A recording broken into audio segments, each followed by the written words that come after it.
Waktu dan tempat kita persilahkan kepada Pak Yakub. Silakan Pak Yakub. Ya, Assalamualaikum untuk semuanya yang hadir pada malam hari ini. Sebetulnya sudah cukup lama saya menyoalkan tentang nama Tuhan ini. Ya, sekitar tahun 2000, Pak. Tahun 2000 ketika saya mempelajari bahasa asli kitab suci kami, yaitu bahasa Ibrani, saya melihat ada terjemahan-terjemahan yang sangat rancu. Namun dalam hal ini, terus terang, saya pada saat itu memang berada di bawah sebuah sinode yang tentu saja kalau saya menyampaikan akan bermasalah. Dan ternyata memang benar, saya mengalami masalah yang besar.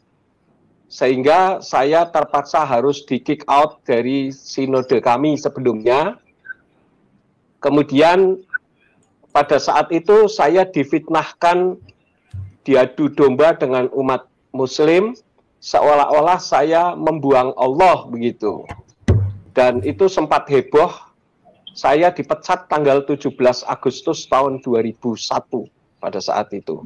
Namun karena saya menyuarakan kebenaran di mana saya sebelumnya adalah seorang pengusaha. Ketika saya dipanggil Tuhan untuk melayani full time, saya berjanji bahwa saya akan memberitakan kebenaran menurut kitab Injil atau kitab yang saya yakini. Oleh karena itulah maka saya melayani 8 tahun. Tetapi pada saat itu saya belum melakukan kajian ilmiah secara khusus, walaupun saya sekolah teologi sampai S3. Tetapi saya tidak menjurus khusus tentang masalah nama ini. Tetapi setelah saya mulai mempelajari, saya menggunakan kitab acuannya, yaitu kitab ini. Ya. Ini adalah kitab berbahasa Ibrani, baik perjanjian lama maupun perjanjian baru. Kemudian saya juga menyampaikan bukti-buktinya yang lain, jadi saya sebetulnya tidak berani juga menyampaikan kalau tidak ada buktinya. Termasuk saya punya kitab ini adalah kitab yang dipakai oleh umat Katolik. Sebetulnya saya punya yang berbahasa Indonesia juga yang sudah menggunakan nama yang benar. Tetapi pada saat saya diminta tahun 2001 itu, ada orang yang 2004 kalau tidak salah, ada orang dari Jakarta, seorang dosen, yang menggugat Yayasan Lembaga Alkitab Indonesia. Nah, pada saat itu saya diminta untuk menjadi saksi ahlinya. Tetapi kitab suci saya itu dipinjam, ternyata sampai sekarang nggak pulang. Dan yang menjadi acuan saya juga ini adalah kitab berbahasa Aram, yang nggak banyak orang menggunakannya di Indonesia. Kemudian saya juga ada kitab suci yang berjudul The Names of God Bible. Jadi ada banyak kitab-kitab suci yang saya pakai sebagai acuan kebenaran firman yang saya yakini. Termasuk ini, The Hebraic Root Version. Ini saya beli ketika saya pergi ke Amerika. Jadi saya menemukan beberapa realitas bahwa sebetulnya umat Nasrani kalau menggunakan nama Allah itu sebetulnya adalah sesuatu yang keliru. Karena saya mempelajari mempelajari dari kitab yang sesungguhnya, termasuk ini ya, The Name of God ini juga saya pelajari. Ada banyak sekali. Sebetulnya saya juga mau mempersiapkan materi, tetapi karena kesibukan saya tidak sempat menghubungi dari pihak Geraha Mu'alaf untuk menyampaikan materinya. Tetapi kalau nanti apa yang saya sampaikan mungkin ini dari pihak Nasrani juga banyak yang nonton.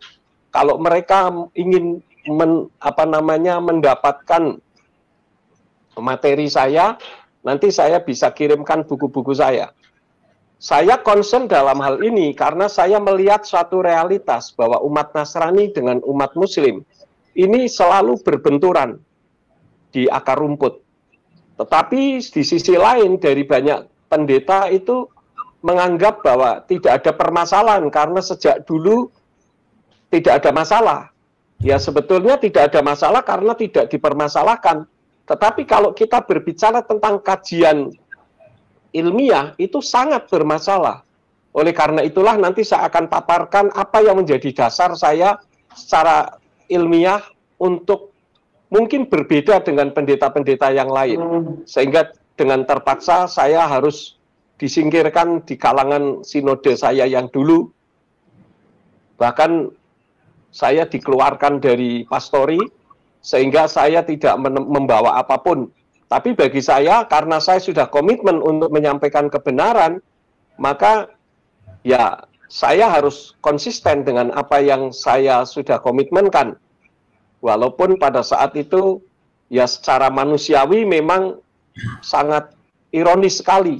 Saya sampai hanya memegang uang Rp20.000 saja di tangan. Karena saya harus keluar malam hari. Tetapi bagi saya tidak masalah, karena banyak umat Nasrani khususnya para pendeta yang begitu menyerang saya, tetapi untung dari pihak Muslim justru yang intelektual tentu saja, yang bisa menerima kajian saya.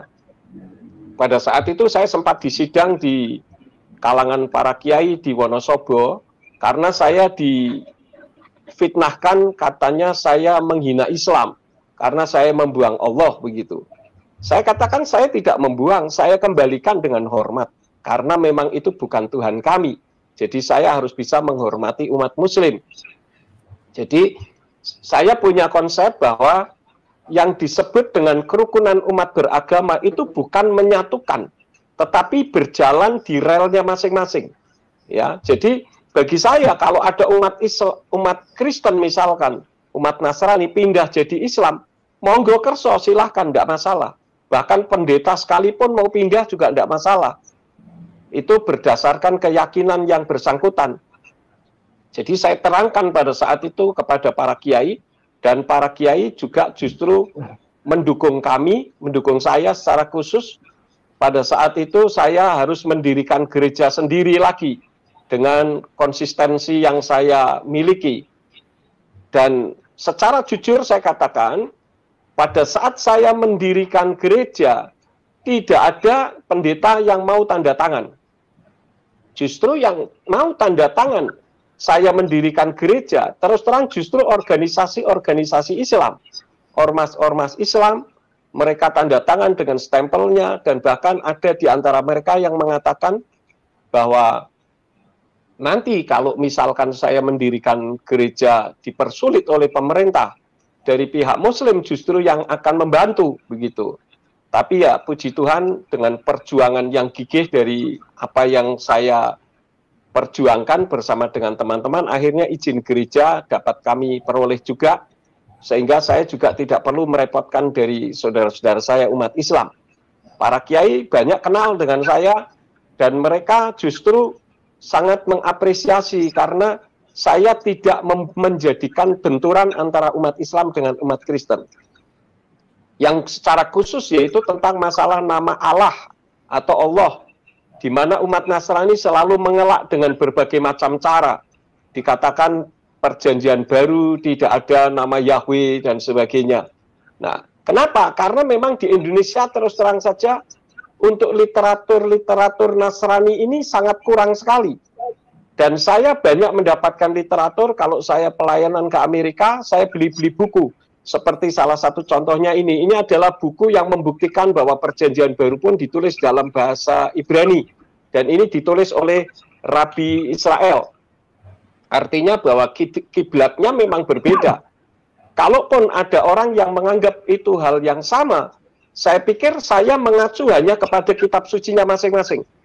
Jadi umat Islam dengan Al-Qur'annya, sedangkan kami dengan Tanak dan Brit Kadasa. Jadi kalau misalkan kita berada di relnya masing-masing, tentu tidak akan terjadi permasalahan. Kenapa? Karena saya melihat bahwa di dalam kitab suci terjemahan dari Yayasan Lembaga Alkitab Indonesia, nama Yahweh, nama diri Yahweh, Yod, He, Waw, He, huruf Ibraninya, itu diterjemahkan menjadi 4. Tuhan huruf besar semua, Allah atau Allah, A-L-L-A-H huruf besar semua, kemudian Tuhan hanya T-nya saja yang huruf besar, dan Allah hanya A-nya saja yang huruf besar.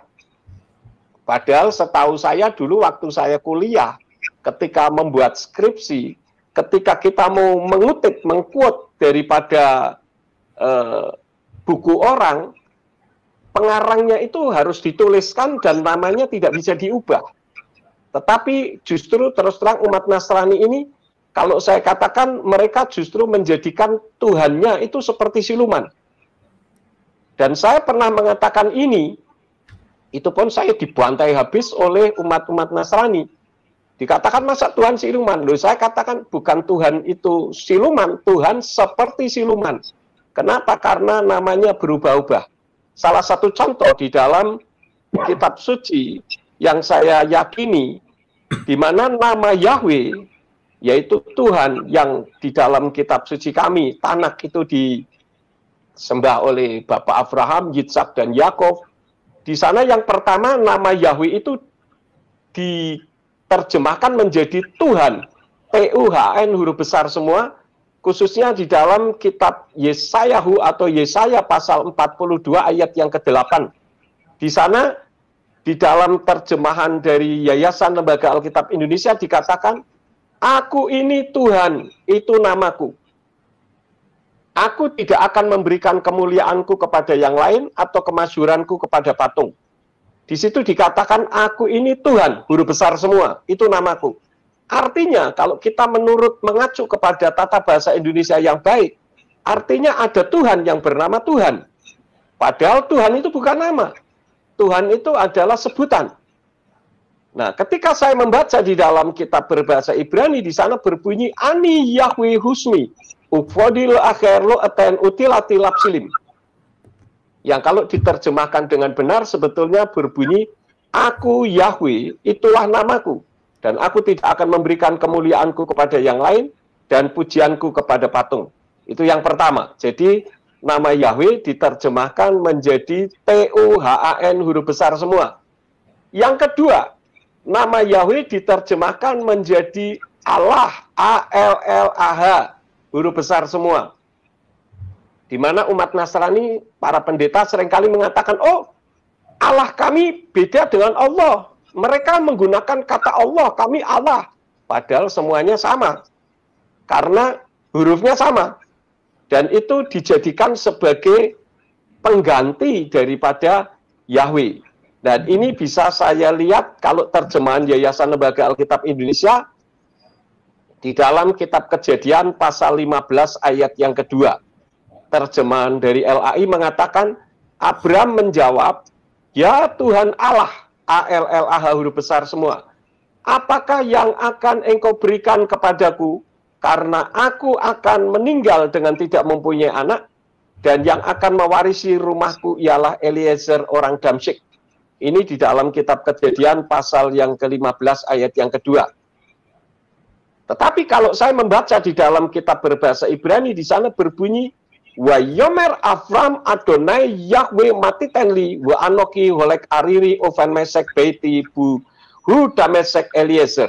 Jadi terjemahan yang benar seharusnya kalau saya konvertkan dengan LAI berbunyi, ya Tuhan Yahweh, apa yang akan engkau berikan kepadaku, sedangkan aku tidak mempunyai anak, dan ahli waris di rumahku Eliezer orang Damesek. Ini hal yang kedua. Jadi di dalam bahasa Ibraninya, nama Yahweh itu sudah diterjemahkan menjadi dua, yaitu Tuhan huruf besar semua, dan Allah huruf besar semua. Yang ketiga, nama Yahweh diterjemahkan menjadi Tuhan, hanya T-nya saja huruf besar. Ini di dalam Kisah Rasul pasal yang kedua, ayat yang ke-21, di kitab Perjanjian Baru. Di sana dikatakan, sebab barang siapa yang berseru kepada nama Tuhan, T-U-H-A-N, hanya T-nya saja yang huruf besar, akan diselamatkan. Tetapi kalau saya membaca di dalam Brit Kadasa, di sana berbunyi, Wahaya kol asyer yikra vesem Yahweh yimalet, yang seharusnya terjemahannya, dan akan terjadi, setiap orang yang memanggil nama Yahweh akan diselamatkan. Ini yang ketiga. Jadi nama Yahweh sudah menjadi tiga terjemahannya.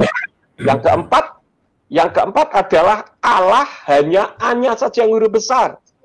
Itu bisa dilihat di dalam kitab Matius pasal yang keempat, ayat yang keempat.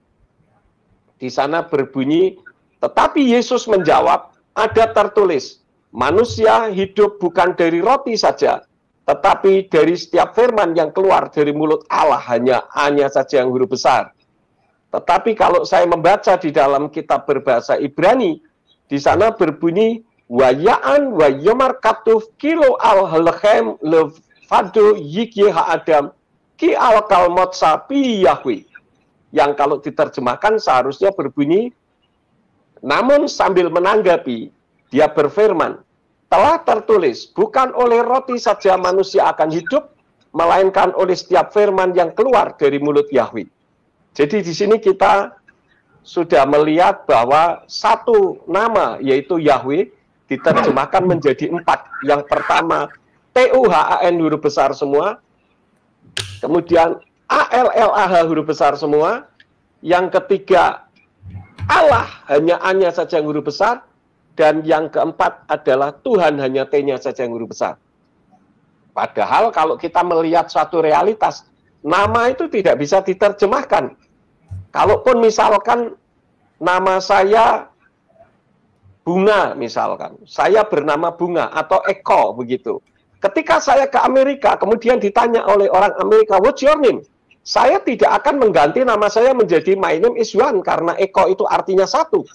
Atau Bunga menjadi my name is Rose. Bukan. Atau flower. Bukan. Nama saya ya tetap. Kalau Bunga ya tetap Bunga. Flower. Kalau Eko ya tetap Eko. Karena nama itu tidak bisa diterjemahkan. Nah, dalam hal ini saya melihat satu kenyataan bahwa para gembala, walaupun ada juga yang tahu, tetapi tidak mau tahu, karena ya kembali, saya pernah ngomong kepada pendeta, saya katakan, si A, Anda tahu enggak tentang nama Tuhan kita yang disembah oleh Bapak Abraham, Ishak, dan Yakub? Tahu. Menurut kitab suci siapa? Yahweh. Saya tanya yang kedua, lalu bagaimana dengan Bapak? Apakah sudah pernah mengajarkan kepada umat? Mereka jawabannya sangat variasi dan banyak. Mereka katakan, oh itu nggak usahlah diajarkan. Nanti jemaat jadi terpecah belah. Saya bilang memang kalau terpecah bagaimana? Yeshua saja dulu ketika ada di dalam dunia ini juga membuat perpecahan. Apakah itu bukan berasal dari Elohim? Ya, saya tidak bisa memaksa karena saya hanya meyakini apa yang dari kitab suci yang saya sampaikan. Karena saya terus terang menghormati. Dengan umat Buddha saya menghormati, biarlah mereka menyembah sesuai dengan kitab sucinya. Umat Islam dengan sesuai kitab sucinya. Tidak masalah bagi saya. Jadi tidak perlu mempermasalahkan. Karena itu saya katakan ketika ada orang Islam yang pindah ke Kristen, saya katakan kamu pelajari saja kitab sucinya umat Nasrani dengan baik. Tidak usah menjelek-jelekan Islam. Karena itu akan menimbulkan permasalahan. Dan itu tidak membuat Indonesia terjadi kerukunan antar umat. Jadi perbedaan itu asal berada di koridor masing-masing. Ya saya kira tidak ada masalah. Ya karena saya banyak referensi-referensi. Termasuk Al-Quran pun saya punya. Ini Al-Quran dalam bahasa Belanda. Saya punya. Dan nama Allah tidak diubah dalam bahasa Belanda. Artinya itu memang nama. Kemudian saya juga punya kitab suci dari Batak Karo. Ini judulnya Padan Sindekah. Nah, Padan Sindekah ini juga pakai Yahweh. Kemudian saya punya juga Al-Quran yang di sini bahkan dari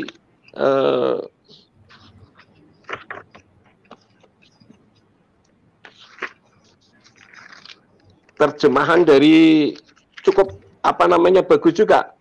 Kadim Al-Haramain Asy-Syafritain, pelayan kedua Tanah Suci, Fat Ibnu Abdul Aziz Al-Saud, Raja Kerajaan Saudi Arabia, mendapat kehormatan sebagai penganjur untuk mencetaknya Al-Quran dan terjemahannya ini. Jadi saya menggunakan yang sah semua. Tetapi karena saya menghormati umat Islam, ya go ahead silahkan. Umat Islam mau meyakini Tuhannya, saya hormati saja. Tetapi umat Nasrani seharusnya berada di koridor masing-masing. Nah, kebanyakan pendeta yang tidak mau menyebut nama Yahweh. Mereka mengatakan bahwa YHWH itu tidak bisa berbunyi. Saya katakan kalau tidak bisa berbunyi, ya belajar untuk membunyikannya. Nah, kebetulan kemarin saya menemukan video ada pelajaran membaca Ibrani. Kebetulan di situ menyebut juga nama Yod-Heh-Waw-Heh yang dibaca Yahweh. Kemudian saya posting di YouTube saya yang terakhir. Jadi bagi umat Nasrani yang selama ini menganggap bahwa YHWH itu tidak bisa bunyi, bodohnya Yakub Sulistyo saja yang menyebut nama Yahweh, sesuatu yang tidak bisa dibunyikan. Justru saya katakan bahwa betapa bodohnya Elohim atau Tuhan kalau menyuruh Moshe atau Musa menulis sesuatu yang tidak bisa dibunyikan. Ini kan sangat naif sekali. Apalagi ada yang mengatakan bahwa orang Yahudi sendiri lupa bagaimana membunyikannya. Bagaimana mungkin orang Yahudi lupa dengan hurufnya sendiri?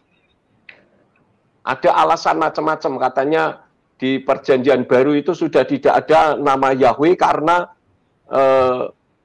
pada saat itu lingua francanya adalah bahasa Yunani, karena orang Yahudi dijajah oleh Romawi menggunakan bahasa Yunani.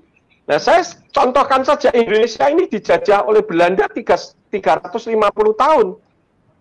Tetapi bahasa Indonesia, bahasa Jawa, bahasa daerah tidak ada yang hilang.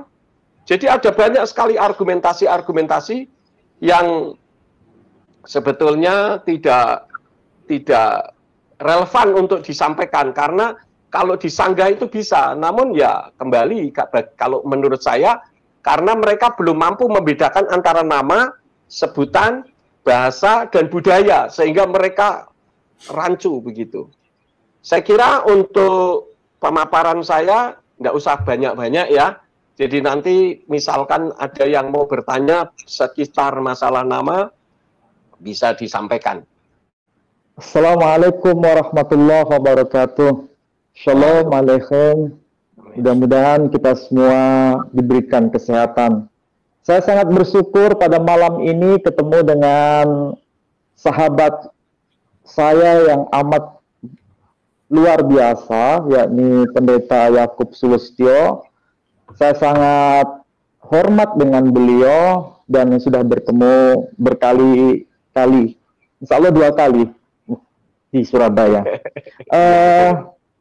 Saudara-saudara, menyambung apa yang disampaikan oleh Bapak Pendeta Yakub Sulistyo, memang kita sebagai warga negara Indonesia, kita harus menjaga toleransi itu sebagai spirit kebangsaan kita. Tentu saja spirit kebangsaan itu salah satu pilarnya adalah berkaitan dengan keagamaan.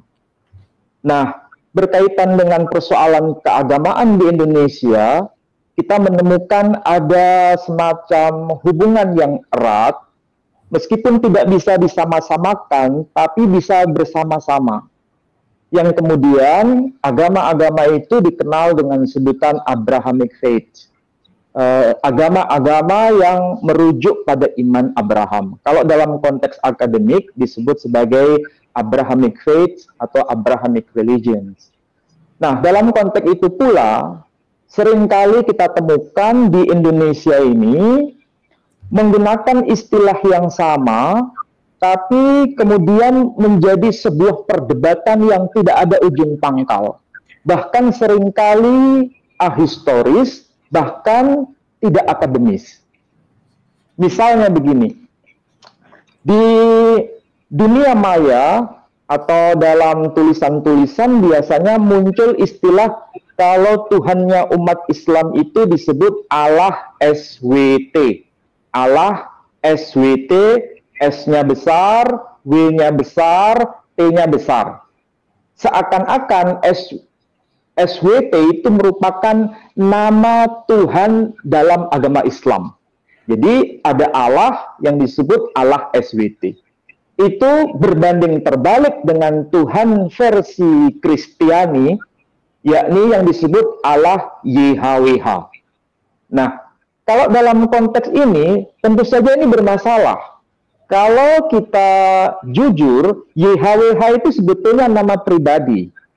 Sedangkan Allah A-L-L-A-H, itu juga nama pribadi. Tapi kenapa kok bisa menjadi hanya sekedar sebutan? Allah itu sebagai sebutan. Jadi Allah YHWH berarti YHWH itu sebutannya sebagai Allah. Nama pribadinya YHWH. Kemudian berhubungan dengan itu, Allah SWT, ada Allah yang bernama SWT. Padahal kalau kita tahu dalam konteks Indonesia, SWT itu bukan nama pribadi. Itu adalah istilah penghormatan untuk menyebut nama Allah, yang kemudian disebut Allah Subhanahu wa Ta'ala, diringkas menjadi SWT.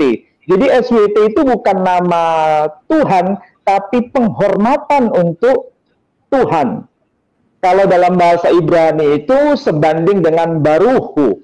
Jadi kalau ada tulisan Yod He Vav He atau YHWH, selalu dalam tradisi Ibrani itu disebutkan dengan Adonai Baruhu. Adonai, kalau Kristen umumnya melafalkan Yahweh, terberkatilah dia. Jadi terberkatilah dia dalam bahasa Ibrani itu disebut Baruhu, itu sepadan dengan SWT atau Subhanahu wa Ta'ala. Nah, saya kira dalam konteks ini sangat begitu aneh kalau dalam konteks Indonesia ada Allah YHWH dibenturkan dengan Allah SWT. Ini sepertinya tidak nyambung. Jadi itu catatan saya yang pertama. Catatan saya yang kedua, istilah Allah di Indonesia itu kalau dalam Islam itu sebagai nama diri.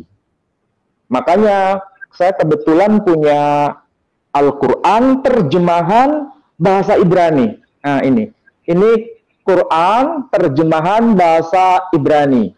Kalau dibaca itu Hak-Quran Hamawaroh. Jadi Al-Quran yang versi bahasa Ibrani ini, kalau dilihat bagaimana Quran terjemahan Ibrani ini bisa dipahami, ternyata ini ada satu contoh misalnya. Mungkin agak jelas atau kurang jelas ya? Agak mundur dikit Pak mungkin Pak. Fokusnya nggak. Gini ya. Ya, stop. Itu ada tulisan yang paling atas. Itu semua tulisan Ibrani tanpa nikut, tanpa tanda baca. Itu kalau dibaca yang bagian paling atas itu disebut Beshem. Kemudian ada tulisan Alef, Lamet, Hei, kemudian Harahaman, Harahum. Jadi kalau dibaca biasanya dalam tradisi Yahudi dibaca Beshem Adonai Harahaman, Harahum. Jadi tulisan Alef, Lamet, Hei itu sebetulnya mempertahankan tulisan Allah tapi dalam versi bahasa Ibrani. Jadi sekali lagi tulisan terjemahan Quran bahasa Ibrani tetap mempertahankan Alef, Lamet, Hei itu sebagai nama diri, bukan sebagai sebutan. Ini salah satu contoh. Jadi kalau tadi Bapak Pendeta Yakub Sulistyo misalnya memberikan contoh ada Al-Quran bahasa Belanda tetap mempertahankan A-L-L-A-H tetap dipertahankan. Kalau tidak keliru, begitu beliau tadi menyampaikan. Kemudian ada terjemahan-terjemahan lain tetap mempertahankan A-L-L-A-H sebagai nama diri dalam terjemahan-terjemahan Quran. Ini fakta real bahwa dalam konteks Islam, mayoritas semua memahami bahwa Allah itu sebagai nama diri. Memang ada perbedaan pendapat di kalangan para ahli Islam. Asal-usul nama Allah itu ada dua klasifikasi. Ada yang mengatakan itu mustaq, ada yang mengatakan ghair mustaq. Ada yang mengatakan itu bentukan dari kata al-ilah, ada yang mengatakan bukan, itu bukan bentukan dari al plus ilah, tapi betul-betul murni, tidak ada bentukannya, itu asli. Allah itu istilah asli. Meskipun berbeda pendapat mengenai asal-usul mengenai istilah Allah, tapi keduanya itu sepakat bahwa ketika merujuk pada istilah Allah, kesimpulannya satu, sebagai ismul a'zam atau ismul al-ilah. Jadi ism al-ilah, nama ilah yang itu maksud dari tradisi Islam. Nah, bagaimana mengenai tradisi Nasrani yang ada di Timur Tengah? Saya belum bicara yang di Indonesia, saya bicara di Timur Tengah. Tolong slide-nya bisa ditampilkan yang pertama, yang dari Kamus Al-Munjid.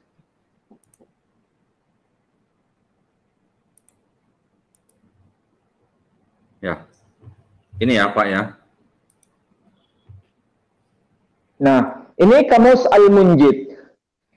Kamus Al-Munjid ini adalah karya otoritatif di kalangan semua masyarakat Timur Tengah, terutama penganut Kristiani, khususnya kaum Katolik, karena ini Kamus Al-Munjid itu dibuat oleh Frater Louis Ma'luf Al-Yasu'i. Al-Yasu'i itu maksudnya dari Ordo Yesuit. Jadi Frater Louis Ma'luf itu seorang Arab Lebanon yang membuat Kamus Al-Munjid ini. Dan apa yang dikatakan oleh beliau berkaitan dengan istilah Allah? Tolong slide yang kedua. Berkaitan dengan slide yang kedua, beliau mengatakan bahwa Allah itu ism artinya nama, az-zat, ism zat, nama dari zat al-wajibul wujud. Jadi Allah itu nama, bukan sebutan, tapi nama dari zat yang ada dengan sendirinya. Jadi sebagai nama dari zat. Istilah zat di sini tentu merujuk pada istilah bahasa Arab, itu mengacu pada esensi, hakikat, dan lain sebagainya. Jadi ini apa yang disampaikan oleh Louis Ma'luf disebut ismul zat al-wajibul wujud. Jadi nama dari zat yang ada dengan sendirinya. Ini yang dikatakan oleh Louis Ma'luf dari kelompok Kristen Katolik. Jadi kalau disebut sebagai sebutan, saya kira tidak tepat. Karena istilah Allah di sini dalam konteks Arab merujuk pada nama pribadi, bukan sebutan. Makanya disebut ismul zat al-wajibul wujud. Yang kedua, tulisan dari Kristen Ortodoks. Tolong slide selanjutnya. Nah, ini komus yang dikompilasi oleh Dr. Butros Abdul Malik. Dan ini diterbitkan di Kairo, Mesir. Dan pada term berkaitan dengan istilah Allah, apa yang dikatakan? Tolong slide selanjutnya. Nah, itu mudah-mudahan tulisannya bisa dibaca ya. Pada yang bagian akhir yang ada tanda merah itu ada penjelasan bahwa Allah dalam tulisan Arab disebutkan hada ism al-ilah. Allah itu adalah ini nama dari al-ilah. Khaliq jami'il kainat, sang pencipta dari semua apa yang ada. Jadi kalau begitu, ada satu pernyataan di kalangan orang Indonesia bahwa Allah itu evolusi dari kata al-ilah. Ada yang mengatakan begitu dari pihak Kristiani, ada yang mengatakan begitu. Tapi apakah betul pernyataan itu? Ternyata tidak. Berkaitan dengan kamus ini membuktikan bahwa seandainya istilah Allah itu evolusi dari al-ilah, maka istilah al-ilah tidak akan dipakai lagi dalam semua Alkitab berbahasa Arab. Ternyata sampai hari ini istilah al-ilah masih tetap dipakai, dan itu membuktikan bahwa istilah al-ilah atau istilah Allah dalam konteks ini bukan dari evolusi al-ilah. Buktinya kamus ini menyebutkan Allah hadza ism al-ilah. Allah itu adalah nama dari al-ilah. Artinya al-ilah itu bukan evolusi, Allah bukan evolusi dari al-ilah, dan nama dari al-ilah itu adalah Allah. Jadi sekali lagi, Allah di sini maksudnya adalah nama pribadi. Siapa yang mengatakan begitu? Tadi saya sebut Dr. Boutros Abdul Malik. Dan itu diterbitkan di Lebanon, bukan di Kairo, tapi di Lebanon tahun 2011. Judul lengkapnya Qomus Al-Kitabul Muqaddas. Ini sekali lagi membuktikan bahwa di kalangan bangsa Arab sendiri, agama apapun, mau Muslim, mau yang Nasrani, istilah Allah itu bukan sebutan, tapi nama pribadi. Nah, masalahnya di Indonesia itu menjadi rancu. Kenapa menjadi rancu? Ada persoalan yang sangat rigid. Kalau ini dipahami mungkin ada tahap-tahapan ya. Kita mulai dari persoalan terbitan-terbitan Alkitab yang berbahasa Indonesia dulu. Terbitan-terbitan Alkitab bahasa Indonesia itu hampir semuanya diterbitkan oleh Lembaga Alkitab Indonesia. Sebetulnya ada para ahli, tapi ada yang sebetulnya bukan ahli, tapi dijadikan sebagai rujukan, sehingga kesimpulannya menjadi salah. Lembaga Alkitab Indonesia yang saya tahu adalah lembaga yang sangat otoritas, tetapi karena ada juga staf ahli, bukan dari dalam ya, tapi dari luar, maksudnya bukan dari LAI sendiri, tapi ada semacam outsourcing, yang kalau saya sebut namanya mungkin semua orang tahu. Misalnya Bambang Nursena, seringkali dijadikan sebagai narasumber oleh Lembaga Alkitab Indonesia. Tetapi apa yang disampaikan itu sangat-sangat salah. Karena apa? Apa yang terjadi dalam konteks linguistik itu sebetulnya tidak seperti yang saya sampaikan tadi. Kalau di kalangan masyarakat Kristen Arab, istilah Allah, mau kita baca Alkitabul Muqaddas dalam berbagai versi apapun, itu selalu mengacu pada nama pribadi, bukan merujuk pada istilah sebutan umum. Begitu juga kamus tadi yang saya sebutkan, kamus ini, menyebutkan bukan sebagai sebutan umum, tapi sebagai hadza ism al-ilah. Ini adalah nama dari al-ilah. Jadi Allah itu nama al-ilah. Kalau begitu, kalau disampaikan bahwa istilah Allah itu adalah sebutan, ini sangat bertentangan dengan referensi-referensi yang berbahasa Arab dari kalangan Kristiani. Tapi ini tidak disadari. Kemudian selanjutnya berkaitan dengan pernyataan sebagian orang bahwa istilah Allah itu sudah dipakai di kalangan Kristen sebelum Islam datang. Biasanya ini muncul di tengah-tengah kita, ungkapan seperti itu. Bahwa istilah Allah atau orang Kristen itu sudah menggunakan istilah Allah sebelum Islam datang. Islam datang itu lahir 571 Masehi. Itu betul secara historis. Dan Kristen itu lahir abad 1 Masehi. Artinya ada jeda waktu sekitar 500 tahun. Kalau tadi dikatakan bahwa Kristen sudah menggunakan istilah Allah sebelum Islam datang, dan itu berarti klaim bahwa pengguna istilah Allah itu hanya dalam kekristenan, ini ada sesuatu yang tidak tepat. Mengapa saya katakan demikian? Kalau dikatakan istilah Allah dipakai oleh orang Kristen sebelum Islam datang, ada betulnya, ada salahnya. Kenapa? Karena sebelum Kristen datang, orang Yahudi sudah menggunakan bahasa Arab sebelum Kristus lahir di muka bumi. Artinya orang Yahudi itu, kan ada Yahudi Ashkenazi, ada Yahudi Sephardi, ada Yahudi Mizrahi. Orang-orang Yahudi Ashkenaz itu menggunakan bahasa Hebrew dan bahasa Yiddish. Sementara orang-orang Yahudi Sephardi, orang Yahudi Mizrahi itu menggunakan bahasa Hebrew dan sekaligus menggunakan bahasa Yudeo-Arabik. Tulisannya Hebrew, tapi kalau dibaca itu Arabik. Jadi logikanya orang Yahudi sudah lebih awal menggunakan bahasa Arab, termasuk lebih awal menggunakan istilah Allah sebelum munculnya kekristenan. Logikanya seperti itu secara historis. Nah, Dalam konteks keindonesiaan, kita mulai dari terbitan-terbitan yang dilakukan oleh LAI. LAI seringkali itu tidak konsisten, sebagaimana tadi dikatakan, ada sekitar 290 penerjemahan nama Allah yang tidak tepat dari konteks Ibraninya. Saya tidak tahu, karena bisa jadi itu karena kekurangan referensi, atau ada nuansa teologis sebetulnya. Kalau dikatakan bahwa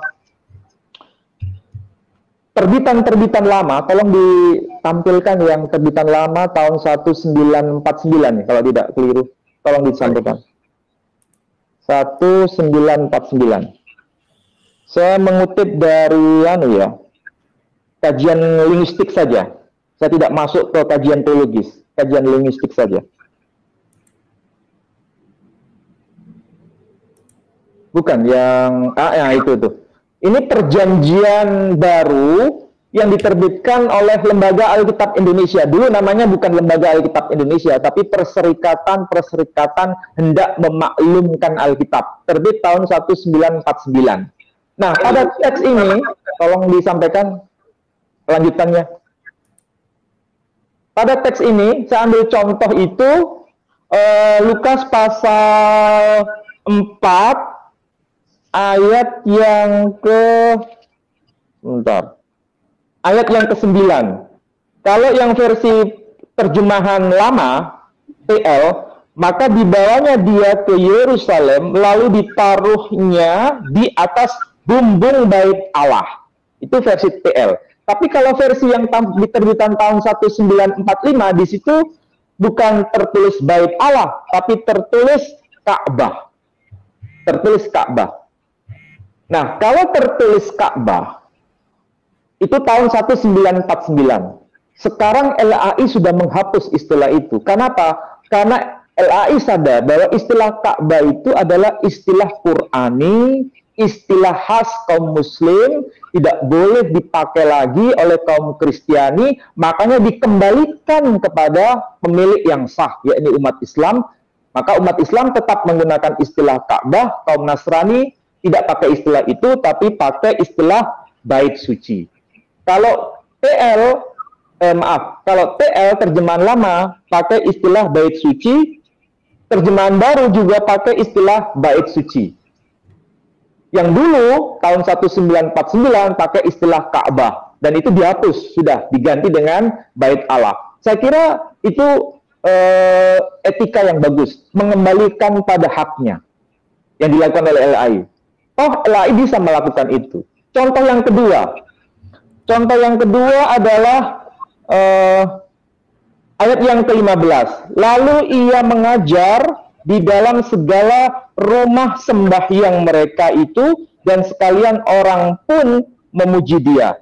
Itu Lukas pasal 4 ayat 15. Disebut rumah sembahyang, itu TL, terjemahan lama. Tapi kalau yang terjemahan 1949, itu bukan disebut rumah sembahyang, tapi disebut masjid. Jadi tahun 1949 disebut masjid. Sampai sekarang, LAI yang terbitan sekarang ini sudah tidak pakai istilah itu lagi, tidak pakai istilah masjid, tapi pakai istilah rumah sembahyang. Kenapa dihapuskan istilah masjid? Karena LAI tahu istilah masjid itu adalah istilah yang menjadi milik sah umat Islam, bukan menjadi milik sah umat Nasrani, maka dikembalikan. Dua contoh ini merupakan studi kasus yang menarik. Kenapa tidak dipertahankan pada perjanjian baru yang terjemahan baru? Tidak pakai istilah masjid, tidak pakai istilah Ka'bah. Kenapa tidak dipertahankan? Karena mereka sadar, LAI sadar, ini akan menjadi masalah kalau diteruskan dipakai. Maka diganti dengan istilah bait suci dan diganti dengan istilah rumah sembahyang atau tempat ibadah. Bukan disebut masjid. Contoh yang ketiga, misalnya ada lagi, ketika Yudas masuk ke taman Getsemani,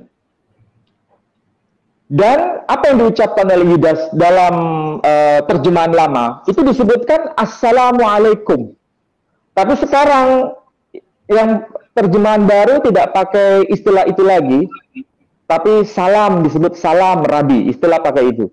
Jadi kenapa istilah Assalamualaikum dihapuskan? Karena itu menjadi istilah konkret dari penanda identitas agama tertentu. Yang saya tahu di Mesir misalnya, orang Mesir yang Kristen itu kalau mengucapkan salam itu tidak pakai Assalamualaikum, tapi menggunakan istilah salamun lakum. Jadi kalau di Mesir, kalau ada orang berwajah Arab, kemudian mengucapkan salamun lakum, pasti orang tahu, oh ini Nasrani. Tapi kalau ada orang Mesir, orang Arab Mesir, mengucapkan Assalamualaikum, oh pasti itu Muslim, bukan Nasrani. Padahal sama-sama tulisannya Arab.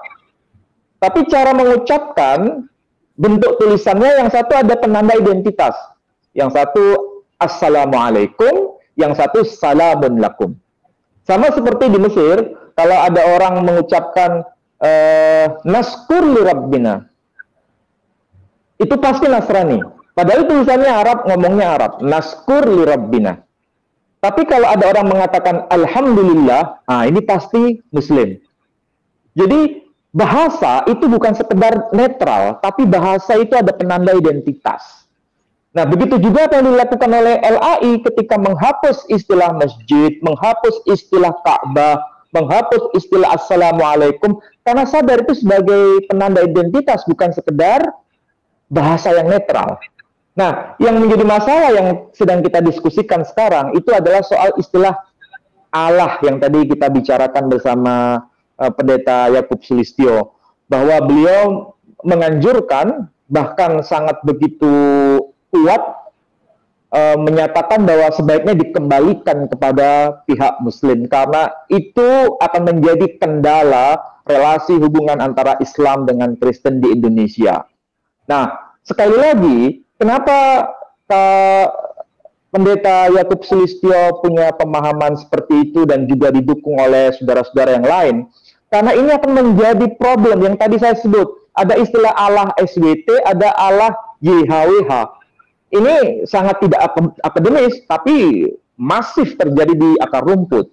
Nah, berkaitan dengan LAI, Lembaga Alkitab Indonesia, saya kira MUI juga tidak pernah baca sepertinya Alkitab yang versi Indonesia. Seakan-akan istilah Allah itu ya biasa-biasa saja. Padahal kalau kita lihat dalam bahasa Indonesia, itu ada tulisan Allah itu pakai A kecil, L kecil, L kecil, A kecil, H kecil sebagai sebutan. Padahal kalau MUI baca itu pasti akan bertanya-tanya, kok bisa tulisan A, L, L, A, H kecil semua? Dan itu bukan sebagai nama pribadi, tapi menjadi sebutan umum. Misalnya, jangan ada padamu Allah lain di hadapanku, misalnya begitu. Allah lain.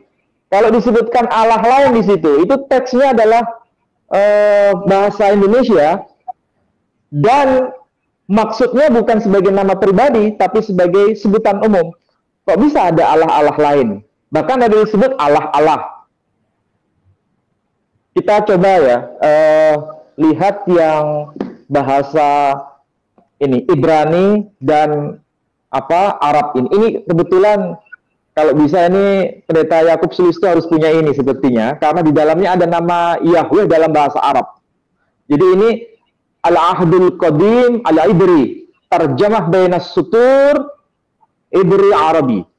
Saya kira ada di situ, coba ditayangkan ya. Ya. Coba ditayangkan. Coba.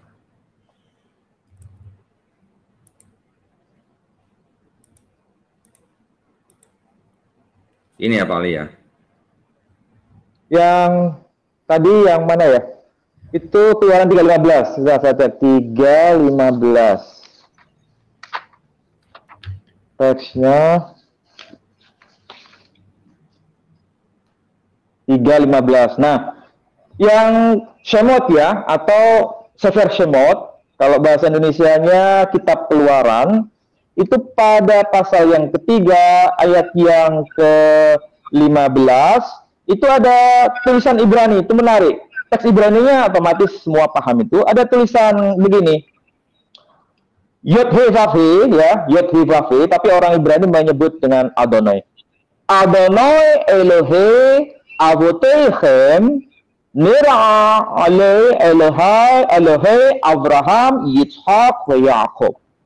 Kalau bahasa Arabnya di situ tertulis Yahweh ilahu abaikum ru'ya ilayya ilahu Ibrahim, Ishak, wa Yakub.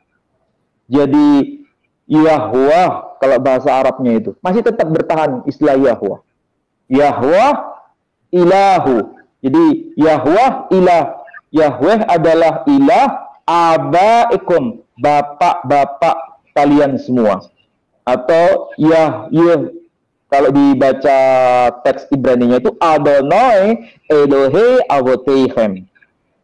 Apa kalau dibaca sesuai dengan tulisan tertulis Yahweh Elohe Avotechem. Atau Arabnya Yahweh ilahu abaikum. Yahweh adalah ilah bapak kalian atau nenek moyang kalian. Nira Elohe Abraham, Yitzhak, wa Yakub. Ru'ya ilayya, yang telah menampakkan kepadaku ilahu Ibrahim, Ishak, wa Yakub, yakni ilahnya Ibrahim, Ishak, dan Yakub. Itu tolong diperhatikan bahasa Ibraninya. Elohe bahasa Arabnya ilah. Kemudian Yahweh tetap bertahan dengan Yahweh. Berarti ini menunjukkan nama diri. Artinya apa?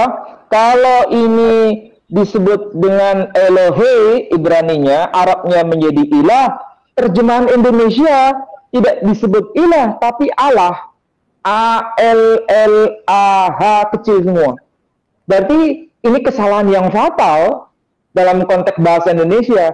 Karena Allah itu bukan sebutan, tapi sebagai nama diri. Kalau ilah sebutan itu betul. Elohe itu sebagai sebutan itu betul. Sebagaimana Yahweh itu sebagai nama pribadi itu betul. Sebagaimana Yahweh Arab itu juga nama pribadi. Allah dalam bahasa Arab juga nama pribadi. Nah, coba kita cek yang versi bahasa Yudeo-Arabik. Versi bahasa Yudeo-Arabik. Yang Sa'adiagan. Yang Sa'adiagan. Tolong sampaikan. Ini. Ya betul. Iya, sebelumnya covernya. Betul. Ya itu aja. Ini adalah Sefer Tehillim atau kita sebut Mazmur Ain Targum Virus Rabah Sa'adiagan. Ini adalah kitab Sefer Tehillim atau Mazmur atau Mizmor, dan ada terjemahannya yang disebut Targum, Virus, dan juga tafsirnya dari karya siapa? Rabah Sa'adiagan. Rabah Sa'adiagan itu dari komunitas Yahudi Sephardim, bukan Yahudi Askenaz. Dan menjadi rujukan semua orang-orang Yahudi di Timur Tengah. Apa yang beliau tulis itu menjadi karya otoritas. Karena orang-orang Yahudi Timur Tengah yang pakai bahasa Arab, itu mempertahankan tulisan Hebrew, Ibrani, aksara Ibrani, tapi pakai bahasa Arab. Yang paling kanan itu bahasa Ibraninya. Yang kiri itu, yang ada tanda merah, itu bukan bahasa Ibrani, itu bahasa Yudeo-Arabik. Nah, kalau bahasa Ibraninya itu saya kutip dari Tehillim atau Mizmor 2 ayat 11, itu tertulis begini. Salah satu frasenya berbunyi Aifdu et Adonai be'yir'ah. Aifdu et Adonai be'yir'ah. Itu ayat yang ke-11. Apa yang ditulis oleh Rabah Sa'adiagan yang sebelah kiri itu kalau bahasa Yudeo-Arabiknya tertulis U'budullaha bihaufin. U'budullaha bihaufin. Sembahlah Allah dengan rasa takut atau gentar. Itu tertulis, coba yang ada tanda merah itu tertulis apa? Alef, lamet, he. Jadi tertulis alef, lamet, he. Dan itu disejajarkan dengan yod, he, vav, he dalam bahasa Ibraninya. Artinya, kalau lepas dari konsep teologis, bahwa Yahweh atau Yehwa atau Yud-He Vav-He itu sebagai nama diri menurut pemahaman Sa'adiyah Gaon, sebagaimana Alef Lamet Lamet He yang dibaca Allah itu nama diri. Jadi sekali lagi dalam tradisi Yahudi Sephardim, Allah itu bukan sebutan, tapi sebagai nama diri. Tapi celakanya di Indonesia itu menjadi sebutan. Dan ini saya kira persoalan besar. Dan apalagi kalau kita lihat misalnya ini ya, saya juga nggak tahu kenapa kok bisa begini hasilnya. Tolong yang pakai bahasa Mandar, Terus setelah ini, yang pakai bahasa Mandar. Terus.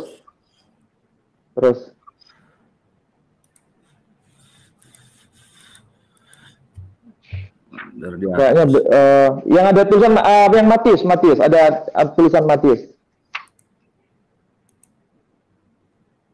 Ini. Jadi ini adalah terbitan Lembaga Alkitab Indonesia Jakarta. Diterbitkan tahun 2012. Ini adalah Kareda Macoa Iya Natulis Matius, tulisan bahasa Mandar Tutu Alo. Diterbitkan oleh LAI tahun 2012. Saya ambil contoh di situ, itu pasal 4 ya, pasal 4. Di situ ada penggunaan istilah Allah Ta'ala. Allah Ta'ala. Kalau penggunaan istilah Allah Ta'ala, ini bukan asli bahasa Mandar.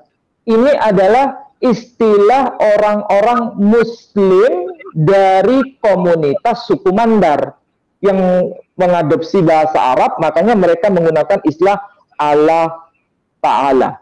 Allah Ta'ala kalau bahasa Arabnya. Di sini tertulis Allah Ta'ala. Tapi dalam versi terjemahan LAI ini bukan sebagai nama diri, tapi sebagai sebutan umum. Jadi kalau begitu, apa yang dilakukan oleh LAI dengan menerjemahkan ke dalam bahasa Mandar, ini adalah problem besar. Allah Ta'ala yang sebagai nama diri diturunkan derajatnya menjadi sebutan umum. Tapi tetap mempertahankan istilah Allah Ta'ala. Di sini tertulis Allah Ta'ala. Siapapun yang ngerti linguistik akan paham bahwa Allah Ta'ala dalam bahasa Mandar di sini diadopsi dari bahasa Arab. Tapi bukan sekedar bahasa Arab, tapi bahasa Arab Muslim. Karena istilah Allah Ta'ala itu kan sebetulnya istilah Arab Muslim. Kalau di Timur Tengah tidak menyebut Allah Ta'ala yang Kristen. Allah Ta'ala itu hanya Muslim yang sebut. Tapi kalau yang Kristen menyebutnya Allah Al-Ab, Allah Sang Bapa. Atau Ibnullah, Allah Putra itu. Nah, istilahnya seperti itu. Jadi sekali lagi bahasa itu bukan netral, tapi merupakan sebagai penanda identitas. Sekali lagi ini merupakan sebuah bukti ada upaya yang dilakukan oleh LAI yang sebetulnya inkonsistensi. Kadang Allah itu disepadankan dengan YHWH. Tapi kadang juga Allah disebutkan sebagai istilah sebutan umum. Jadi mana yang konsisten? Tidak ada yang konsisten. Jadi sekali lagi, saya kira ini kerjaan berat karena LAI paling tidak saya harus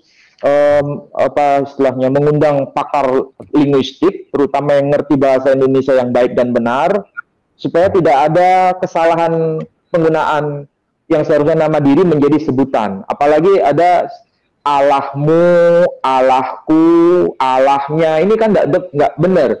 Kalau bahasa Arabnya kan ilahi, ilahuna, ilahukum. Nggak ada disebutkan Allahuna, nggak bisa. Karena nama diri nggak bisa digandeng dengan nama ganti milik. Allahuna nggak bisa. Tapi kalau ilahuna, betul. Atau Elohimku, atau Elohimnya, atau Elohim mereka. Jadi Elohim itu sejajar dengan ilah dalam bahasa Arab. Atau sejajar dengan alihah dalam bahasa Arab. Tapi Elohim tidak sejajar dengan Allah. Nggak bisa. Karena Allah itu nama diri, ilah itu sebutan. Elohim itu bukan nama diri, tapi sebagai sebutan. Makanya ada istilah Ha Elohim. Misalnya, kita bisa lihat di mana ya? Bentar. Di Sefer Shemot misalnya. Di Sefer Shemot. Sefer Shemot pasal 18 yang di kitab ini ya. Sefer Shemot pasal 18 ayat 9 ayat 11 itu dikatakan hatta yada'ati ki gadal adonai mikolha Elohim. Nah, disebutkan begitu. Hatta yada'ati ki gadal adonai mikolha Elohim. Apa istilah Elohim? Di sini disebutkan sebagai alihah. Istilah ada nggak? Ada ya? Keluaran, ya betul. 18, 11. Jadi disebutkan apa? Sangat jelas itu. Penyebutan apa itu?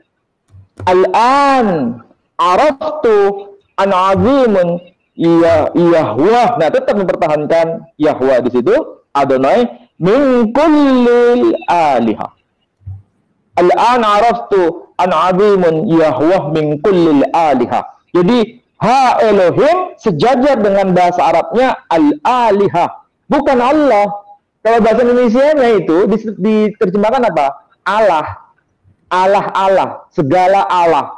Ini kalau MUI baca ini, wah pasti MUI akan pusing dan pasti akan protes kayaknya kalau MUI dengar ini. Kok bisa ada segala Allah? Berarti Allah itu banyak, dan ini sebutan umum. Dan itu ditulis dengan huruf kecil semua. Berarti ada Allah yang bernama Wisnu, ada Allah yang bernama Shiva, ada Allah yang bernama apa lagi? Manat, ada Allah yang bernama Hubal. Nah, ini kacau semua. Padahal istilah Elohim itu sejajar dengan istilah alihah. Tapi kalau Allah hanya disematkan kepada Dia yang Maha Mutlak. Makanya di sini tetap mempertahankan Yahweh, ya tertulis Yahweh dalam bahasa Arabnya itu. Itu ada yang di merah-merah itu. Ibraninya tertulis Yod-Heh-Vav-He, Arabnya tertulis Yahweh. Apa itu? Huruf ya, ha, waw, ha. Kalau dibaca Yahweh. Bahasa Ibraninya Atta yada'ati ki gadol Yod-Heh-Vav-He mikolha Elohim. Jadi sekali lagi, LAI paling tidak harus mulai menata ulang agar tidak mencampur adukkan antara istilah Allah sebagai sebutan dengan istilah Allah sebagai nama diri. Kalau mau konsisten dipakai, gunakan bahasa Indonesia yang baik dan benar. Kalau kita jujur apa adanya, penggunaan istilah Allah A kecil, LLAH kecil, atau segala Allah dipakai dalam terbitan Alkitab Indonesia, itu satu, melanggar gramatika bahasa Indonesia itu sendiri. Yang kedua, juga menciderai iman kaum muslim di Indonesia. Karena kalau disebut segala Allah, itu pasti orang muslim akan bertanya-tanya, kok bisa segala Allah? Berarti segala Allah kan sama dengan Allah-Allah, berarti banyak Allah kalau begitu. Padahal Allah itu adalah nama diri, kok bisa menjadi sebutan? Ini masalahnya orang-orang MUI belum baca Alkitab bahasa Indonesia seperti ini. Kalau baca, bisa bermasalah ini pasti. Dan akan dikoreksi pasti, MUI akan mengajukan surat kepada LAI, pasti itu, saya jamin itu. Jadi sekali lagi, dengan gramatika bahasa Indonesia salah, kemudian yang kedua, penempatan istilah segala Allah di situ bertentangan dengan konsep kerukunan beragama karena menciderai iman kaum muslim di Indonesia. Yang ketiga, juga bertentangan dengan gramatika bahasa Arab. Kalau mau dipaksakan dengan menggunakan bahasa Arab, tidak bisa dengan cara seperti itu. Harus pakai istilah alihah, bukan pakai istilah Allah-Allah, nggak bisa. Kalau alihah betul. Saya tidak memperdebatkan mengenai apa yang terjadi di Timur Tengah. Di Timur Tengah mau pakai istilah Allah bagi Kristen, itu monggo saja. Karena apa? Mereka paham gramatika bahasa Arabnya. Dan itu menurut saya sebagai seorang Muslim, boleh saja kalau dipakai di Timur Tengah. Tapi kalau di Indonesia, gramatika bahasa Arab salah, gramatika bahasa Indonesia salah, tapi juga menciderai iman Muslim di Indonesia. Ini problem menurut saya. Jadi saya kira nanti kita bisa lanjut dalam diskusi setelah season ini.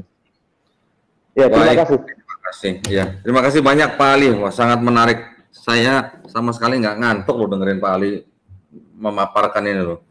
Mudah-mudahan, saya sih berharap gini Pak, mudah-mudahan pengurus atau penerjemah dari Lembaga Alkitab Indonesia maupun dari Majelis Ulama Indonesia juga menonton video ini gitu ya. Kita harapkan mereka bisa mendapatkan satu informasi dari narasumber-narasumber kita malam hari ini. Nanti mungkin kebetulan saya ada kenalan di MUI Pusat Pak. Nanti mungkin saya kirim link ini ke beliau gitu Pak ya. Baik. Iya, saya kira betul harus diketahui oleh Lembaga Alkitab Indonesia dan Majelis Ulama Indonesia. Salah satu contoh kasus tadi yang saya sebut segala Allah atau Allah itu problem besar. Iya, betul sekali. Ya, terima kasih. Saya sangat setuju sekali dengan apa yang disampaikan oleh Prof. Ali tadi, karena memang demikianlah kajiannya. Dan bagi saya sebetulnya kalau umat Nasrani menjadikan Allah itu hanya sebutan, lah katakanlah itu hanya sebutan, kenapa nggak diganti dengan yang lain yang tidak bermasalah? Kan nggak ada korelasinya, kecuali kalau itu jadi nama. Dan kalau dijadikan nama jelas salah. Karena di dalam kitab berbahasa Ibrani nggak ada nama itu apa namanya Tuhan menjadi ALLAH. Itu jelas terjemahan yang keliru. Kalau di dalam bahasa Arab saja sudah menggunakan kata Yahweh, nama Yahweh. Itu karena huruf Arab kan tidak mengenal vokal E. Jadi yang jadi permasalahannya di sini karena ya kalau menurut saya pribadi mungkin ada kepentingan lain dalam tanda petik ya, saya tidak perlu sebutkan lah. Tetapi yang jelas kalau kita mau lurus ya kita nggak perlu membela kitab suci nggak perlu dibela. Karena kitab suci lah yang membela kita. Karena itu saya berketetapan dari tahun 2001, saya ya bertentangan dengan LAI terus terang. Karena memang saya lebih mengacu kepada kitab suci yang dari bahasa Ibraninya, yang seperti ini. Jadi istilahnya kalau seperti umat muslim ya harus mengacunya ke Al-Quran. Cuman yang jadi permasalahannya karena ada banyak sekali para gembala-gembala, pendeta-pendeta yang bahkan bahasa Ibrani pun membaca saja nggak bisa. Ya jadi repot. Itu yang jadi permasalahannya. Sementara saya yang mengajarkan sesuai dengan apa yang ada dalam bahasa Ibrani justru dipermasalahkan habis. Baik. Terima kasih banyak Pak Yakub. Ya. Ini ada pertanyaan yang masuk. Saya nggak tahu nih ditujukan kepada siapa. Pertanyaannya adalah begini. Benarkah Lembaga Alkitab Indonesia sengaja memakai nama Allah untuk misi pemurtatan? Monggo silakan, mungkin Pak Ali atau Pak Yakub yang mau menjawab. Ya, mungkin Pak saya Ali jawab dulu aja deh. Saya jawab dulu deh ya. Ya, Pak Pendeta Yakub barangkali lebih paham soal ini. Ya, saya kira kalau pertanyaannya tadi kan ditanyakan bagaimana dengan LAI. Memang jawaban yang paling tepat adalah dari LAI itu sendiri. Tetapi dalam hal ini sangat tidak konsekuen gitu loh. Karena terjemahannya apa yang tadi saya sudah paparkan saja sudah berbeda sekali. Masa satu nama dijadikan 4 kata yang berbeda, itu saja sudah nggak logis gitu. Ya, itu aja dulu deh Pak. Baik, silakan Pak Ali kalau mau menambahkan Pak. Ya, kalau saya sih patokannya pada dokumen. Apa yang tadi saya berikan contoh yang terbitan tahun 1949 ya, kalau tidak keliru itu yang pakai ejaan Van Ovation, yang pakai OE itu kan masih menggunakan istilah Yesus masuk ke dalam masjid. Kemudian dia ditaruh di bumbungan Ka'bah. Kenapa sekarang tidak dipakai? Karena tentu saja dulu dipakai supaya bisa dipahami oleh umat Islam. Barangkali tujuannya itu pada saat itu. Tapi sekarang kan sudah mengkristal ya bahwa istilah Ka'bah, istilah masjid itu menjadi istilah khusus Muslim, maka itu dikembalikan oleh LAI. Kalau LAI saja bisa mengembalikan istilah masjid, istilah apa itu istilah Ka'bah, dan terbitan yang terbaru sekarang sudah nggak muncul itu lagi, pakai diganti dengan bait suci, diganti dengan rumah sembahyang. Kenapa istilah Allah tidak dikembalikan saja, tapi justru dipertahankan? Ada apa tujuannya? Dan itu pun dipakai dalam konteks sebutan umum. Apalagi yang dalam bahasa Mandar memakai istilah Allah Ta'ala. Dan itu bukan sebagai nama diri, tapi sebutan umum. Ini kalau misalnya dipahami dalam konteks relasi antar agama, ini bisa menciderai. Ini sama seperti misalnya di Bali juga terjadi kasus yang sama, penggunaan istilah-istilah bahasa Sanskrit, Hindu, dipakai oleh umat Kristiani yang sangat kurang bisa memahami konteks toleransi, sehingga membingungkan orang Hindu sendiri. Ini sebetulnya tempat ibadah Kristen atau tempat ibadah Hindu pura, sehingga tidak jelas. Bahasa yang dipakai juga begitu. Saya kira dengan cara mengembalikan pada pemilik bahasa masing-masing, mudah-mudahan itu menjadi sarana untuk semakin bisa menjaga persahabatan, bisa menjaga toleransi. Tentu saja itu mulai dari bahasa.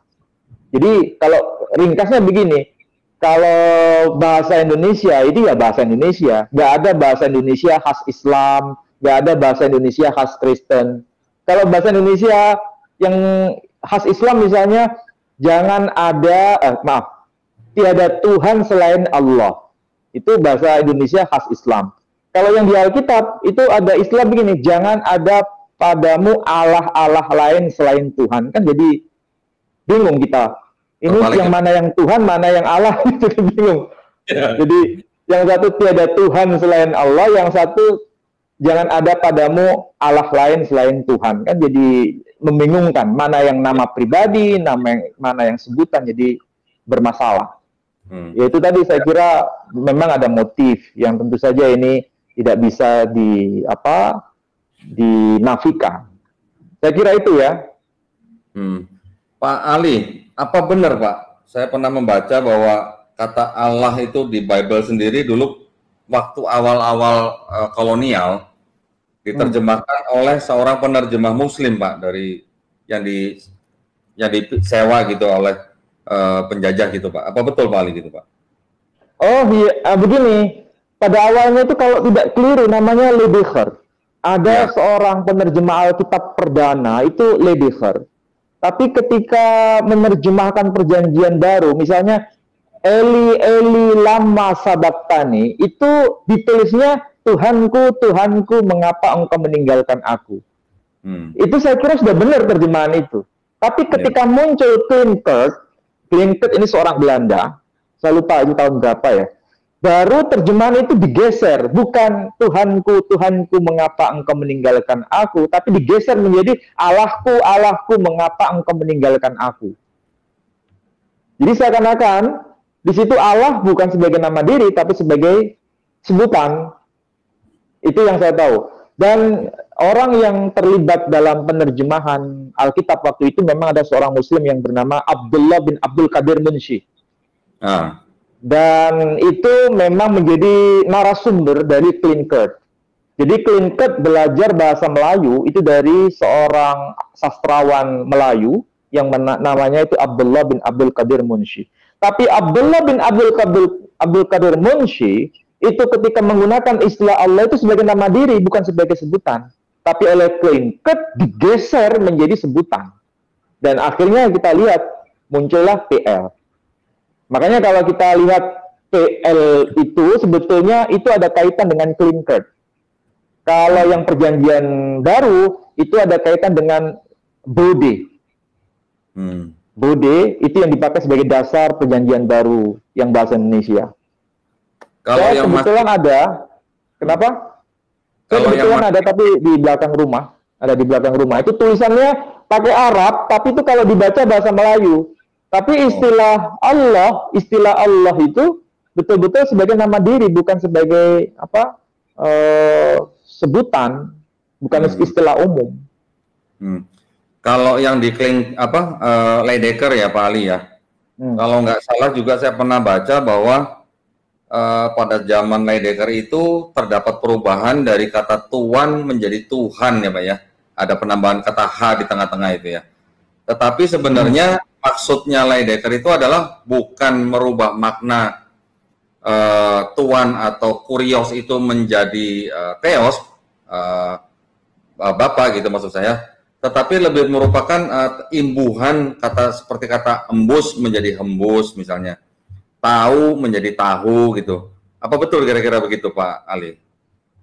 Memang kalau dari kajian linguistik, ya dalam arti dalam bahasa Melayu itu ada istilah tuan, ada istilah Tuhan. Dan itu baru muncul pada masa kolonial.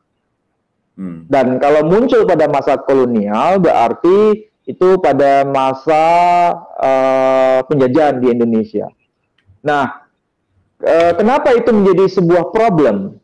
Karena yang dilakukan oleh para sarjana Belanda waktu itu mengikuti apa yang menjadi tradisi di Yunani waktu itu. Kalau tradisi di Yunani itu kan kita mengenal istilah Septuaginta ya, istilah Septuaginta. Septuaginta itu Tanakh, Torah, Nevi'im, Ketuvim itu dalam versi bahasa Yunani. Istilah Yod He Vav He atau yang bahasa Ibraninya itu diucapkan menjadi Adonai, ketika ditranslitkan ke dalam bahasa Yunani tidak muncul Yod He Vav He tapi diganti menjadi Kyrios yang di Septuaginta. Septuaginta yang umum ya, yang saya belum melakukan riset apakah ada versi Septuaginta yang lain. Konon katanya ada Septuaginta yang tetap mempertahankan Yod He Vav He, tapi saya belum membacanya. Cuma yang umum yang saya tahu, Septuaginta itu masih menggunakan istilah Kyrios sebagai bentuk kata ganti dari nama tetragrammaton Yod He Vav He menjadi Kyrios. Nah itu kemudian diikuti dalam bahasa-bahasa Eropa.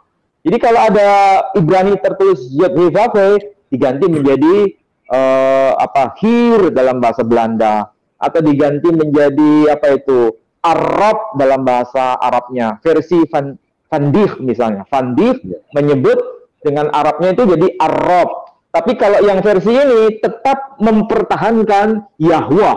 Kalau yang ini tetap mempertahankan Yahweh. Tapi ada juga versi Alkitab, saya harus jujur mengatakan ada Alkitab yang bahasa Arab, yang Van Dijk menggantinya menjadi Arab. Kenapa kok menggantinya menjadi Arab? Karena mengikuti tradisi yang di Yunani itu. Tetap. Nah, di Indonesia diganti dengan istilah T-U-H-A-N besar semua. Yang tadi sudah dijelaskan oleh Bapak Pendeta Yakub tadi itu ada. Dan ini memang muncul. Tetapi itu tadi bergesernya nama diri Allah dalam konteks bahasa Melayu itu terjadi pada masa setelah Abdullah bin Abdul Qadir Munsi yang dilakukan oleh seorang yang bernama Klinkert.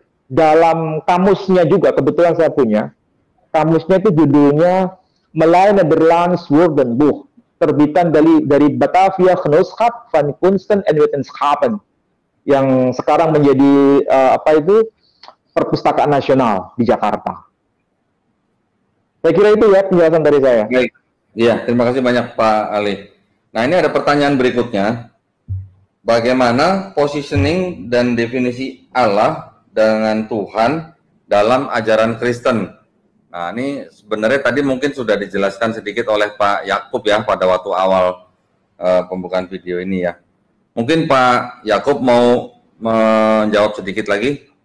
Ya, jadi kembali saya sampaikan bahwa sebetulnya orang Kristen itu tidak ada Allah. Yang ada adalah kalau mau menggunakan bahasa Indonesia yang baik ya Tuhan itu. Dan lagi kan tadi sudah disampaikan oleh Prof. Ali bahwa di dalam Septuaginta itu menjadi kurios. Sebetulnya menjadi kuriosnya itu juga karena memang huruf Yunani tidak mengenal huruf YHWH. Sehingga nama Yeshua saja menjadi Yesus gitu. Jadi huruf Yod-nya menjadi Iota. Karena untuk mempronunciationkan supaya mendekati suara yang aslinya, kira-kira begitu. Dan lagi kalau orang Yahudi itu mengganti ketika menemukan Yod-Heh-Waw-Heh menjadi Adonai atau Hashem, itu bukan karena mereka tidak tahu. Mereka tahu, tetapi untuk menghormati, itu yang pertama. Yang kedua, karena mereka lebih mentaati Talmud. Itu ada di dalam Brachot Sota 38b, Mishnah Sotah pasal 7 ayat yang ke-6, Mishnah Tamid pasal 7 ayat yang kedua. Nah, kalau orang Kristen di Indonesia mau ikut-ikutan orang Yahudi tidak mau menyebut nama Yahweh, jadi saja proselit. Jadi agama Yahudi dan menolak Yesus Kristus yang selama ini disebut dari nama aslinya Yeshua HaMashiach sebagai Elohim. Nah, itu baru konsekuen. Jadi jangan mengambil secuplik-secuplik hanya untuk kepentingannya sendiri. Ya bagi saya nggak bisa begitu. Begitu, Pak. Nah, saya langsung sambung ya, Pak ya. Ada yang mau bertanya begini, berarti nama Tuhan Kristen itu apa, Pak? Menurut Pak Yakub, ya? Ya, nama Tuhan umat Kristen itu Yahweh. Dan Yahweh itulah kalau menurut kitab suci, itu yang turun ke bumi dalam wujud manusia, yaitu Yeshua HaMashiach. Makanya di dalam kitab Lukas pasal 2 ayat yang ke-11 dikatakan, di dalam kitab berbahasa Aramaik, di sana berbunyi, Atilat lekon keirio mana peru kadai tuhi Maria Mesia pemadinta ada Dawid. Yang artinya pada hari ini telah lahir bagimu juru selamat, yaitu Tuhan Yahweh Sang Mesias di kota Dawid. Ada banyak referensi-referensi yang lain. Tetapi bagaimana? Karena pengetahuan yang ada itu kurang, sehingga nama Yeshua pun ditolak. Nama Yahweh ditolak, tapi tiap hari teriak-teriak haleluya. Tanpa diketahui bahwa haleluya itu artinya pujilah Yah. Dan itu bukan dari Yahweh. Nah, ini kan lucu. Jadi haleluya itu dari kata halelu yang artinya pujilah, dan Yah itu Yahweh. Nah, kalau menolak Yahweh mentah-mentah, ya jangan sebut haleluya. Ganti aja halelulah, kan gitu. Baik. Pak Yakub sedikit lagi, Pak. Ini pertanyaan dari saya, Pak. Ya. Jadi dalam hal ini, Pak Yakub kan menyebut bahwa nama Tuhan dalam Kristen yang dipercaya oleh Pak Yakub adalah Yahweh, ya, Pak ya? Iya. Nah, kapan pertama kali kata Yahweh itu timbul, Pak? Oh, itu sejak Adam dan Hawa, ketika memberikan nama kepada anaknya, itu juga ada unsur Yahweh di situ. Saya soalnya nggak pegang kitab suci ini. Kitab suci saya ada di HP, jadi nggak bisa menunjukkan ayatnya dan saya nggak hafal. Tetapi itu semua sudah ada di buku-buku saya, Pak Moderator. Baik, Pak. Nah, bagaimana Pak Yakub yakin bahwa Adam dan Hawa atau mungkin Nuh atau mungkin Abraham itu melafalkan kata Yod-Heh-Vav-Heh itu dengan Yahweh, Pak? Ya karena memang Yod-Heh-Waw-Heh itu kalau dibaca bunyinya Yahweh, itu juga ada di dalam YouTube saya. Ini yang sangat ditentang oleh para pendeta yang mengatakan bahwa YHWH itu tidak berbunyi. Makanya tadi di awal saya katakan, ya kalau nggak berbunyi karena kita nggak ngerti bagaimana cara membacanya. Kalau kita belajar bahasa Ibrani, ya kita tentu bisa membaca. Kalau dikatakan orang Yahudi sendiri tidak tahu bagaimana mengucapkannya, ya ini sangat irasional. Bagaimana mungkin orang Yahudi tidak bisa membaca hurufnya sendiri? Ya. Kan begitu. Ya, saya pernah membaca, Pak, bahwa istilah Yahweh itu sendiri baru muncul ketika abad pertengahan, Pak, di tahun 1550 sampai 1567 yang dipopulerkan oleh seorang bernama Benedictine Gilbertus Ginbrardus, ya. Menurut Pak Yakub gimana, Pak? Betul, Pak? Ya, itu sih boleh-boleh saja, tetapi kembali saya selalu mengacu kepada kitab suci saya. Karena di kitab suci saya di situ nama Yahweh itu sudah dari Adam dan Hawa itu ada, gitu. Baik, sampai sekarang belum ada pertanyaannya masuk lagi. Mungkin ada sepatah dua patah kata penutup gitu dari Pak Ali dan Pak Yakub. Saya persilakan, Pak. Ya, paling tidak umat beragama di Indonesia ini sekarang harus bersyukur karena ada terbitan Alkitab Bahasa Indonesia yang mempertahankan nama Yahweh itu. Yang kalau tidak keliru judulnya itu Indonesian Literal Translation atau ILT. ILT ya. Ya, ada lagi satu lagi saya cuma lupa, mungkin Pak Yakub IMB. nanti mengingatkan kepada IMB ya. Indonesian Modern IMB, ya. Bible ya. Oh iya betul, IMB. Ada dua yang saya tahu. Itu betul-betul konsisten menggunakan istilah Yahweh di situ dipakai terus, dan istilah Allah sebagai nama diri nggak ada. Kemudian Allah dalam arti sebutan umum juga nggak ada. Saya kira itu lebih konsisten. Artinya kalau mau dikembalikan kepada pihak saudara kita yang Muslim, apa yang dilakukan oleh ILT dan IMB itu sudah konsisten. Sebagai nama diri juga nggak dipakai di situ, sebagai sebutan umum juga nggak dipakai.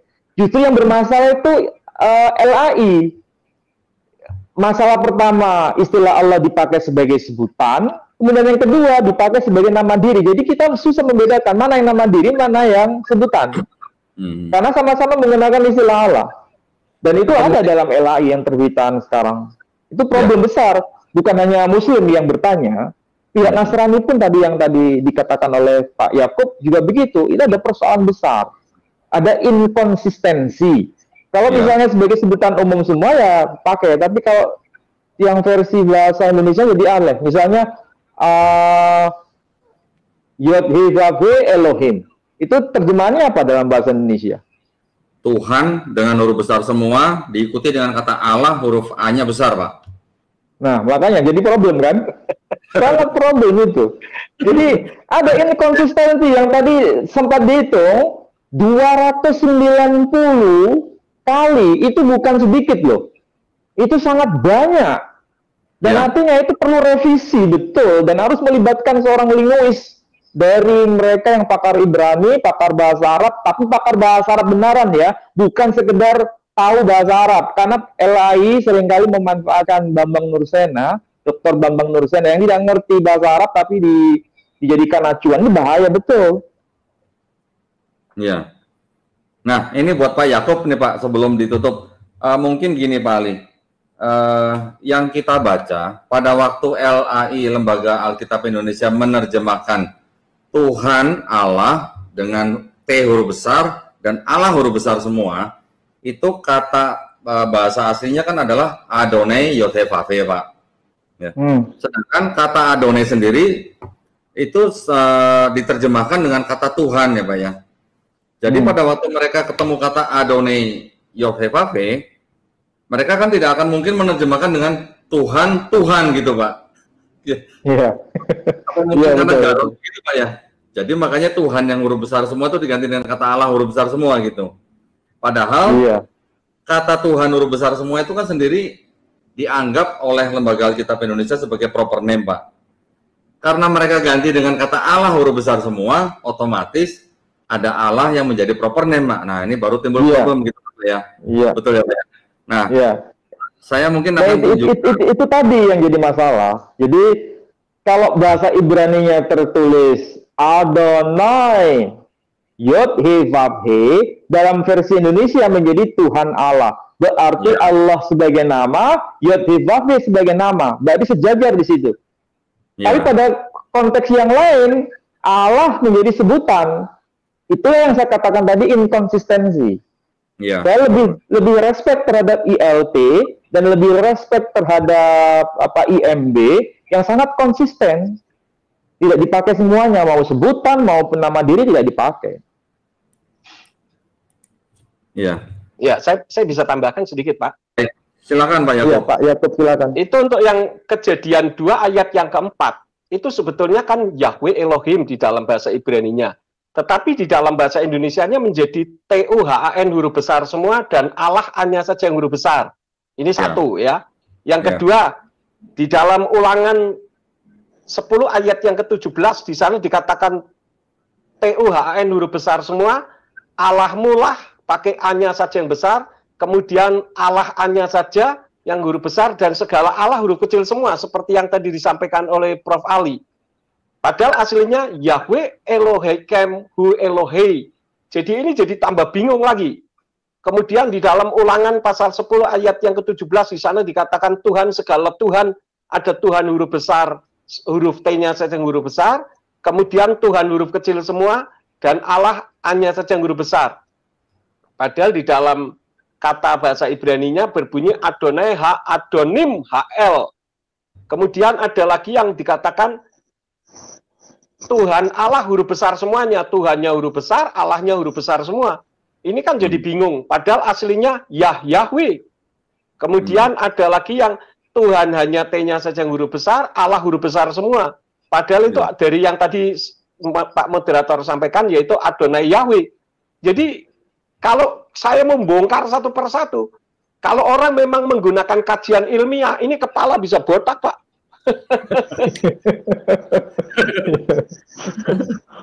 Secara linguistik nggak bermasalah ya Pak Yakub ya? Sangat bermasalah. Makanya saya terus terang, ya saya katakan sebagai konklusinya ya, sudahlah kembalikan saja kepada umat Islam. Memangnya kalau umat Nasrani tidak menggunakan kata Allah itu berarti tidak punya Tuhan. Kan begitu, karena dianggapnya kalau Allahnya hilang berarti tidak punya Tuhan.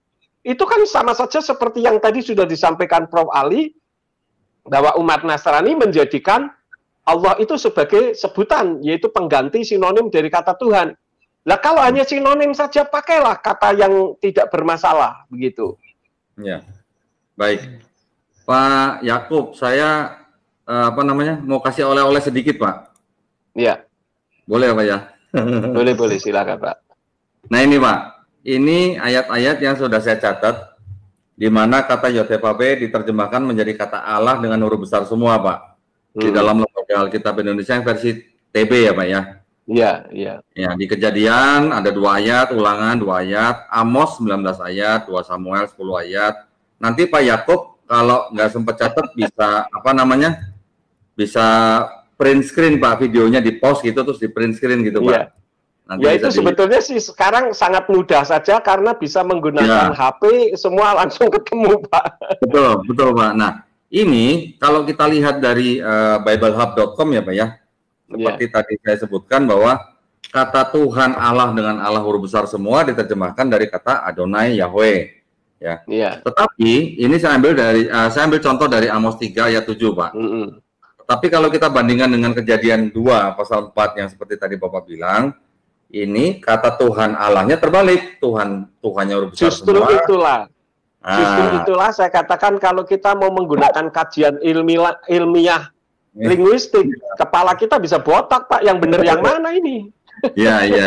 Nah ini juga saya tambahkan lagi Pak, ini Mazmur, Yesaya, Yeremia ya Pak ya. Iya. Ini Yeskiel, total itu ada 290 ayat Pak, ini tidak sedikit Pak. Iya. Nah, satu lagi terakhir Pak, kita lihat dari KBBI ya Pak ya. Di KBBI itu sudah jelas ditulis bahwa Allah itu adalah nama Tuhan dalam bahasa Arab, pencipta alam semesta yang maha sempurna gitu. Saya tidak usah bacakan semuanya. Nah, kira-kira begitu Pak Yakub. Ya, makanya di gereja tempat saya tidak menggunakan kitab sucinya LI Pak. Kami menggunakan kitab suci Indonesian Literal Translation, jadi nggak pusing kepala saya. Baik. ILT itu, pakai ILT. Pakai ILT kami. Ya. Baik. Ya. Nah, baik. Saya rasa cukup.